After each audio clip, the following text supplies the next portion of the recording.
Good evening, Council, members of the public, friends of the media. Welcome to tonight's regular meeting of Council, being Tuesday, April the 8th, 2025. Prior to getting it to order, I'd just like to welcome Area H, Regional District Fraser Fort George Director Daniel Allen. Welcome. And to that, we'll call this meeting to order. First up on the agenda, 2.1. Adoption of this evening's agenda with the additional item 15.1, notice to proceed in camera.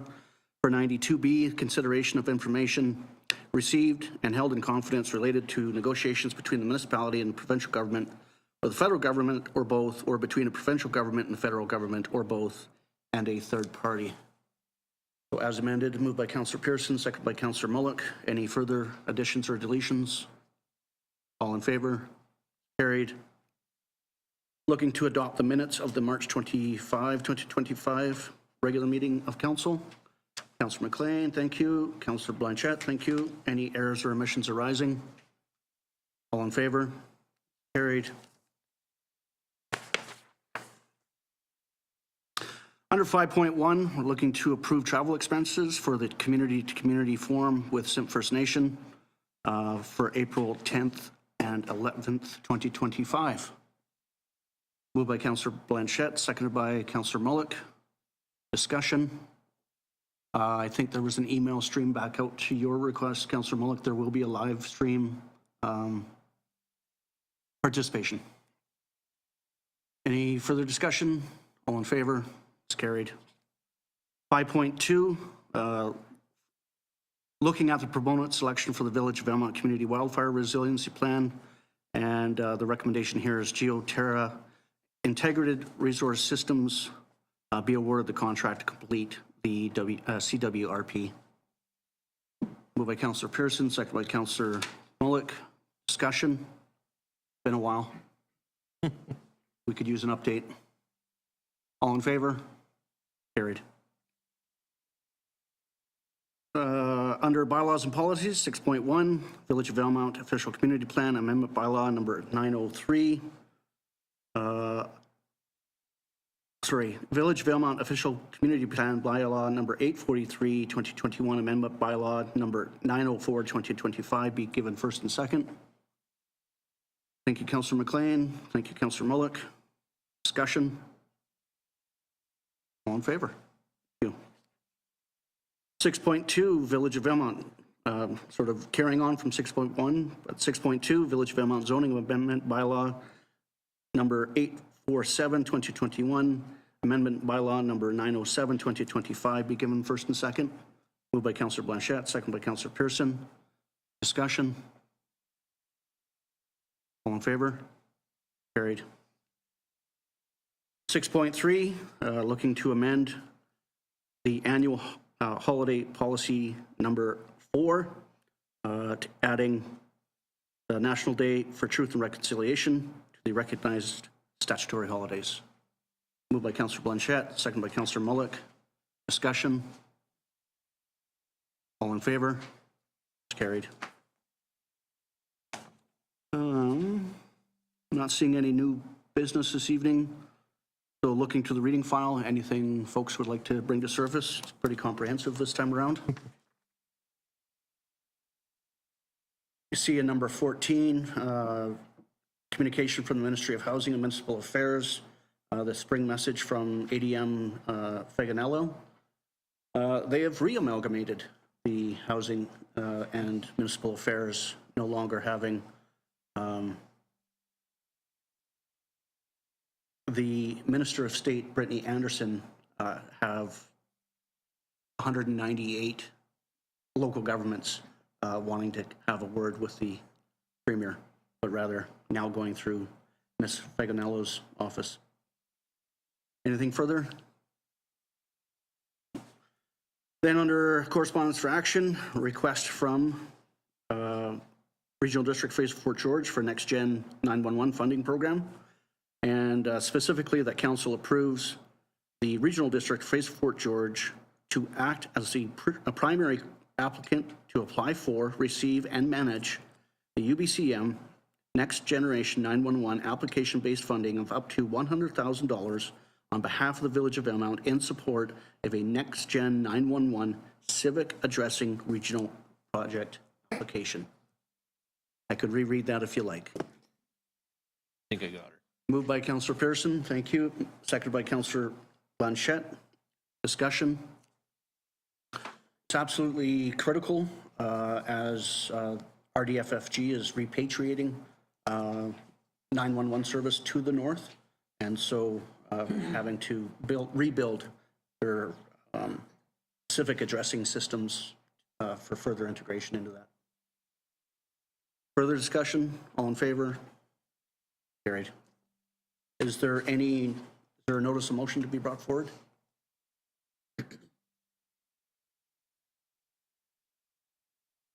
Then on to council reports. Councillor Mowick. Okay. On April 8th, I attended, this morning, I attended an EDMOT virtual regional update. EDMOT being? Emergency Disaster Management Agency. Great. Thank you. And yeah, basically what it was covering is the new legislation, trying to get, make sure that everybody's has a better understanding, and also what needs to be tweaked, and yeah, very interesting meeting, actually. Quite enjoyed it. Yeah, I noticed some of the more priority highlights from the regional districts was not only identifying risks on Crown land, but how to mitigate them when you're the authority versus the province being the authority for Crown lands. It's a big area. Yeah. That was your... That's it, sorry. Thank you. Yes. Councillor Blanchette? Great.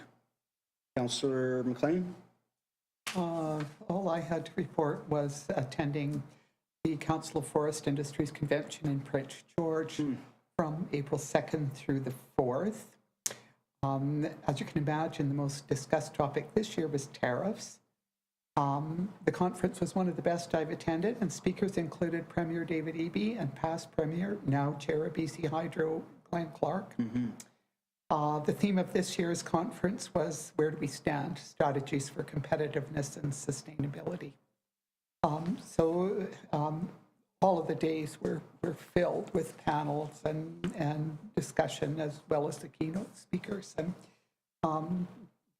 there was a lot of brainstorming and well thought out presentations about, finding new trading partners or finding market niche for high value products with less competitiveness and sticking to it, finding your place in the market. And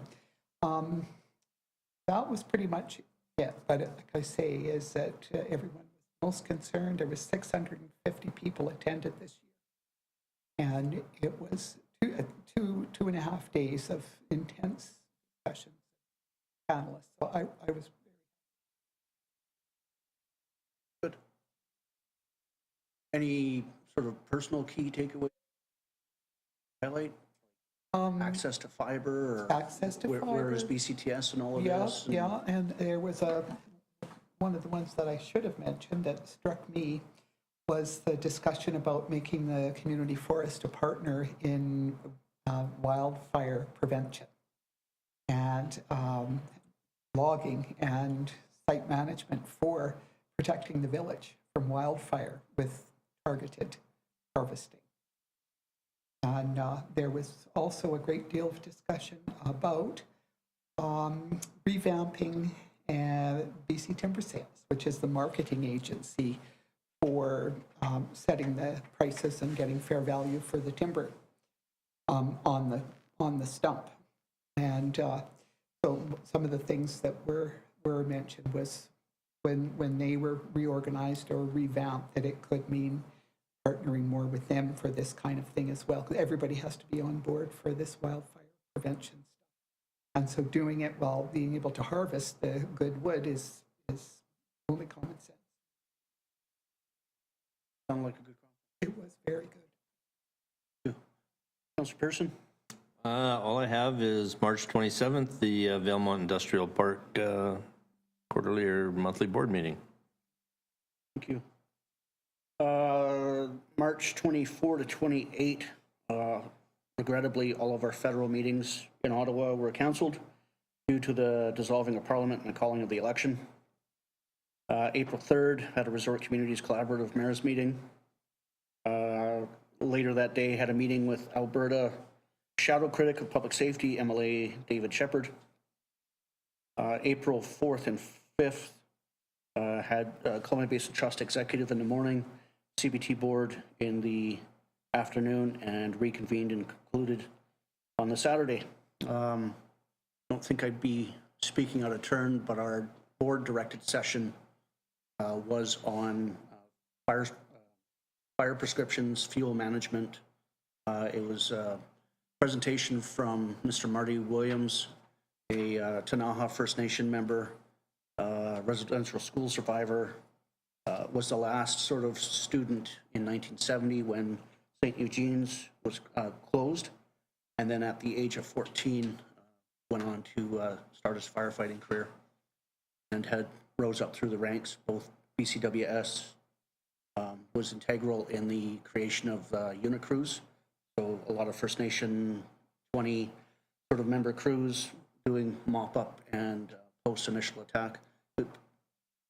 On the prescription, it was the amount and the amount of time and the amount of multi-agency collaboration to plan these prescriptions, and nothing sort of outrageous in the sort of the East Kootenays. It's Ponderosa and some grass, versus if we wanted to say, I don't know, look at a marsh.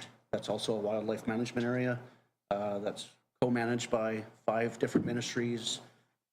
It might take some time, so patience there. And I would be remiss if we, I was honored to have tea today with our only World War II vet, Alice Olson, as we celebrated her 102nd birthday today. So happy birthday to Mrs. Olson, and all the best, and looking to many more. That concludes my report. Any questions, comments that haven't been raised already? Thank you. The calendar of events is there for information for April and May 2025. And so under 14.1, we do have time for public comments on items considered by council as part of the approved agenda. Are there any public comments this evening?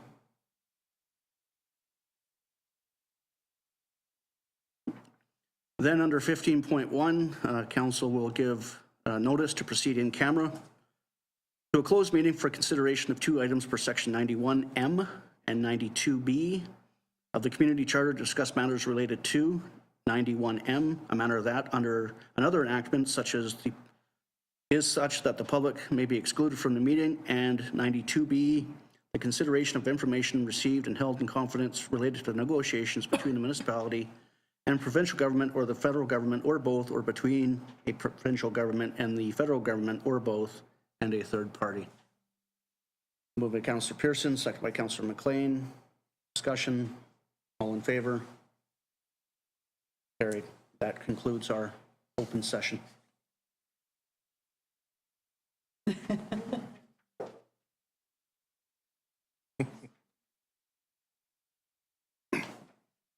best